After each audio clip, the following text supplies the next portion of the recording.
Olá, paz do Senhor, como vocês estão? Espero que todos vocês estejam bem. Estamos aqui para um novo trimestre da nossa Escola Bíblica Dominical. A primeira aula foi ministrada no domingo passado, na Santa Ceia do Senhor, qual está disponibilizado via YouTube, só você fazer essa pesquisa. E hoje nós iremos começar a aula de número 2, que fala sobre Somos Cristãos. O texto se encontra em Atos dos Apóstolos, capítulo de número 15, verso de número 19, que diz: pelo que julgo que não se deve perturbar aqueles dentre os gentios que se convertem a Deus. Verdade prática da lição diz: o cristianismo é uma religião de relacionamento pessoal com Cristo ressuscitado e não um conjunto de regras e ritos. Pois bem, esse novo trimestre que estamos inaugurando no ano de 2025, primeiro trimestre, iremos falar durante todos esses 3 meses sobre a apologia, a defesa da fé cristã. Então, nessa aula inaugural, nessa aula inicial, nós temos alguns conceitos, vai ser mais uma aula conceitual, alguns pontos que a gente precisa entender para que a gente possa ter um desdobramento, um conhecimento um pouco melhor ao longo desses 3 meses que iremos estudar sobre como defender a nossa fé cristã. Então, vamos lá. A gente precisa conceituar o que vem a ser uma seita, o que vem a ser uma heresia, quais são as principais doutrinas da fé cristã. Então, de básico, logo de início, a gente precisa entender o seguinte: existem alguns ensinamentos bíblicos que eles são fundamentais, que eles são pilares, eles servem como colunas da nossa fé cristã. Se derrubar uma coluna dessa, todo o edifício ele vai desmoronar. Todo edifício ele irá cair, o cristianismo irá ruir. Então são doutrinas centrais, são doutrinas fundamentais da nossa fé cristã. Por exemplo, Jesus Cristo é o nosso único Salvador. Se você por acaso ouvir que Jesus Cristo não é o único Salvador, que a salvação do homem não depende apenas de Jesus, você está tirando um pilar do cristianismo e o cristianismo ele vai ruir. Isso você está quebrando uma doutrina fundamental da fé cristã. Você pode dar um exemplo bíblico disso, pastor? Posso, sim. Lá nas cartas a João, João faz uma pequena observação para aquela igreja que ele diz o seguinte: filhinhos, todo aquele que diz que Jesus Cristo veio em espírito, esse é o anticristo. O que o apóstolo João está querendo dizer aqui? Naquele período daquela igreja, estava tendo um ensinamento que Jesus Cristo ele não veio em carne, não veio em osso, que Jesus Cristo, na verdade, ele era apenas um espírito, um fantasma que estava vagando na terra. O que o apóstolo João estava falando? Olha só, todo aquele que diz que Jesus Cristo não veio em carne, que nasceu de uma mulher, que viveu, que morreu e ressuscitou, que é o nosso Salvador, esse é o anticristo. Esse, na verdade, está fora. Esse, na verdade, não tem salvação, não tem comunhão com ele. O que João está fazendo? Ele está lançando um pilar fundamental do cristianismo, que é o quê? Que a nossa salvação depende unicamente de Jesus Cristo. Outro detalhe importante é o quê? É a Trindade. Nós acreditamos em Deus Pai, Deus Filho, Deus Espírito Santo. Qualquer ensinamento que prega contrário a isso, nós estamos quebrando um pilar do cristianismo. Outro assunto importante, criação dos céus e da terra. Deus é o nosso Deus criador, Ele que criou esse planeta, Ele que criou tudo. Tudo existe, subsiste por Ele. Então, se eu disser que não foi Deus, que Deus não é transcendente, que Deus não se relaciona com o homem, que Deus não criou esse planeta, estou quebrando um pilar, estou quebrando, na verdade, uma estrutura do cristianismo, ele vai ruir. Então, quando você for olhar, quando você for ler a Bíblia, você irá perceber que existem alguns ensinamentos que eles são fundamentais. E toda vez que esse ensinamento ele é derrubado, na verdade ele é ruído, o cristianismo ele deixa de existir. E toda vez que acontece isso, o homem ele está propenso, na verdade ele está sendo levado a não ter uma comunhão com Deus, a ele estar distante do Senhor. Na verdade, que surgem as seitas. As seitas geralmente surgem contra um pilar, contra um ensinamento fundamental da nossa fé cristã, ele é ruído. Então, prestemos atenção. nós conseguimos identificar que existem alguns ensinamentos que eles são fundamentais da nossa fé cristã. O exemplo que eu dei é o quê? Jesus Cristo é o único Salvador, a Trindade é um dele, a existência de Deus. Entretanto, existem outros fundamentos outros ensinamentos que, na verdade, eles não são fundamentais para a fé cristã, eles não são pilares, mas eles são, na verdade, modus operandi para a vida de um cristão. Ele vai guiar a sua vida, a sua maneira de viver, a sua maneira de agir. Por exemplo, o apóstolo Paulo, em sua carta aos Coríntios, ele diz que o culto ele tem que ter ordem e decência. Se um culto não tiver uma ordem, uma decência, esse culto, na verdade, vai ser um culto confuso.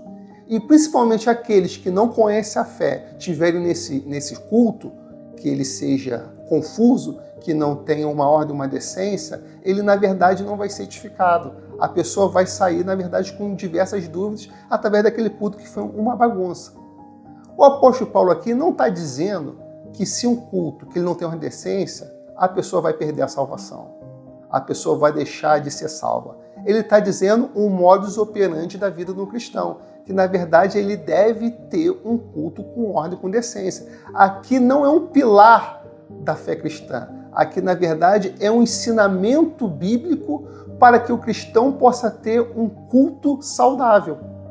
Então aqui nós aprendemos que nós temos uns ensinamentos que são fundamentais, outros ensinamentos que são acessórios, mas são importantes para o nosso modo de vida operante. O que muitos dos apóstolos combateram e nós combatemos nos dias atuais? Existem muitas heresias que são heresias que, na verdade, contradizem a Bíblia, tanto de uma doutrina fundamental quanto de uma doutrina acessória.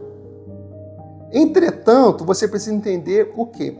Toda vez que tiver um ensinamento, uma heresia, algo que contradiz a Bíblia, que implicar uma doutrina fundamental, isso é uma seita. Toda vez que tiver um ensinamento, uma heresia que venha operar no modus operandi da vida de um cristão, não necessariamente é uma seita, mas está propensa, está a caminho de se tornar uma seita.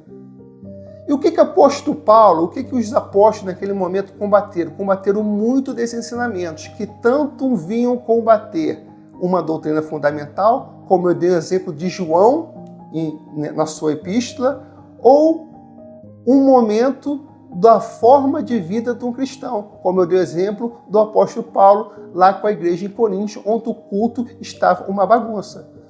E se a gente transportar todo esse ensinamento para o nosso momento atual, nós iremos perceber que existem muitos ensinamentos que eles derrubam um dos pilares do cristianismo e outros ensinamentos a nossa modo de vida de um cristão e atrapalha muito o quê? A nossa imagem para com aqueles que não conhecem a fé e principalmente o nosso relacionamento com Deus.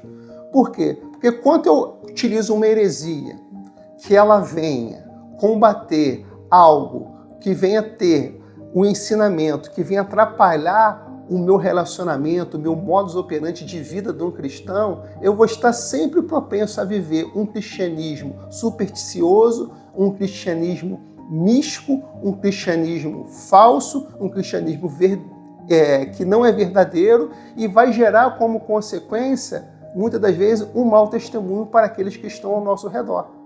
E também atrapalhando o nosso relacionamento com Deus. Então vamos fazer esse transporte para os nossos dias atuais e tentar compreender com mais clareza o que se acontece hoje.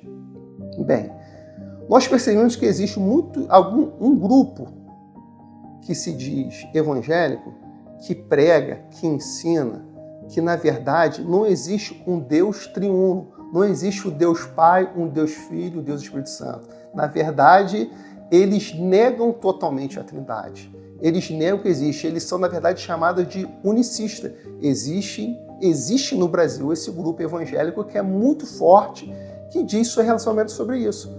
Eles estão quebrando uma doutrina fundamental da fé cristã.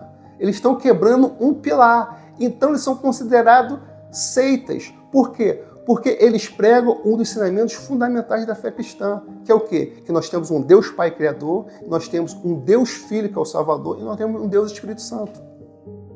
Isso é, na verdade, uma seita. Então ele está quebrando um pilar, está quebrando uma estrutura do cristianismo. Outro exemplo que eu posso dar é em relação à vida acessória, ao nosso modo de vida operante. Se for perceber no livro de Atos dos Apóstolos e nas cartas paulinas e até nas cartas de Pedro, nós iremos perceber que existiam naquele momento os cristãos judaizantes. O que seriam isso? Eles pensavam que, na verdade, o cristianismo não era um rompimento com o judaísmo. Não era, na verdade, a inauguração da fé em Jesus Cristo. Eles pensavam que o cristianismo era nada mais, nada menos do que uma ramificação do judaísmo. Que todas as tradições, que toda a cultura, que todas as leis que os judeus praticavam, aquele que tinha fé em Jesus Cristo deveriam praticá-las. E o que o apóstolo Paulo falou? Não necessariamente em relação a isso. Quem é judeu, siga suas práticas judaicas. Mas aquele que não é judeu, ele não precisa seguir as práticas judaicas para ele ser salvo em Cristo Jesus. Todo esse movimento cultural, na verdade, ele não implica na salvação do homem. A salvação do homem está na fé em Jesus Cristo. Então ali há um rompimento entre o cristianismo e o judaísmo. Há um rompimento, há uma divisão, há um caminho contrário para poder demonstrar que agora existe uma nova religião, uma nova fé, e essa fé tem base em Jesus Cristo. Isso aconteceu no período dos apóstolos. Hoje em dia nós vemos muitas dessas práticas querendo voltar à liturgia do culto cristão. Práticas judaizantes que acabam sendo colocadas como fundamentais para que nós tenhamos ter uma vida cristã sadia. E isso é mentira. E isso, na verdade, é contrário do ensinamento de Deus. Nós vemos muitas igrejas que colocam um menorá, que é aquele candelabro judaico, nos seus púlpitos, nas suas igrejas, como símbolos de cristianismo. O menorá, o candelabro judaico, não é símbolo do cristianismo. O símbolo do cristianismo é túmulo vazio e a cruz vazia. Nós vemos práticas judaizantes hoje serem introduzidas na liturgia cristã. Antes era muito comum você ver em púlpitos, em locais de culto, frases como Jesus Cristo vem, Ele vive, e hoje são transformados por bandeira do Estado de Israel. A bandeira do Estado de Israel, ela não faz parte da liturgia do culto cristão. Nós somos cristãos, nós não temos ligação com a cultura judaica. Se um judeu aceita Jesus Cristo como Salvador, ele pode manter a sua cultura judaica como ele é um judeu. Isso é mais voltado para a parte cultural. Não estou querendo dizer aqui que você deve menosprezar Israel. Pelo contrário, nós temos algumas atribuições como cristãos, e uma dessas é orar pela paz de Jerusalém. Se você leva a bandeira para você orar como símbolo, como você leva a bandeira do Brasil ou a bandeira de outro país, ou quando tem algum evento missionário para levantar, para fazer uma oração, ok, tudo bem. Sendo que a bandeira de Israel ela não pode fazer parte da liturgia do culto como se fosse algo espiritual. Outro exemplo, elemento judaizante que tem entrado nos nossos cultos evangélicos é o quê? É o shofar. O shofar não faz parte do elemento, da parte da liturgia cristã. Se a pessoa quiser levar o shofar para demonstrar como algo histórico, numa demonstração, ok, tudo bem, é válido. Só que hoje nós vemos ao contrário, que o shofar tem sido colocado como um instrumento místico, um instrumento, na verdade, espiritual, que quando alguém vai tocar o shofar, parece que algo sobrenatural aconteça. Isso é uma heresia. Isso é algo que contradiz a Bíblia.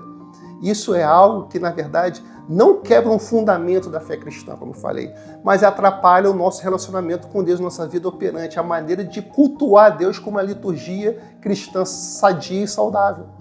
Por quê? Porque o shofar é uma cultura judaica, não é uma cultura cristã. Então, elementos judaizantes têm adentrado novamente os nossos cultos. E a apologia da fé cristã é essa, é combater todas essas heresias, todos esses elementos externos que vêm atrapalhar, que vêm quebrar tanto uma regra fundamental como uma regra acessória que atrapalha o nosso modo de vida operante para com Deus. Portanto, nesse trimestre, iremos se aprofundar cada vez mais nesses elementos, vemos como nós devemos defender a nossa fé e, como disse na lição de hoje, levantar a bandeira que nós somos cristãos, nós não somos judaizantes, nós somos judeus. Na verdade, nós temos a nossa fé inabalável em Jesus Cristo. Que Deus te abençoe, um forte abraço, tudo de bom sempre.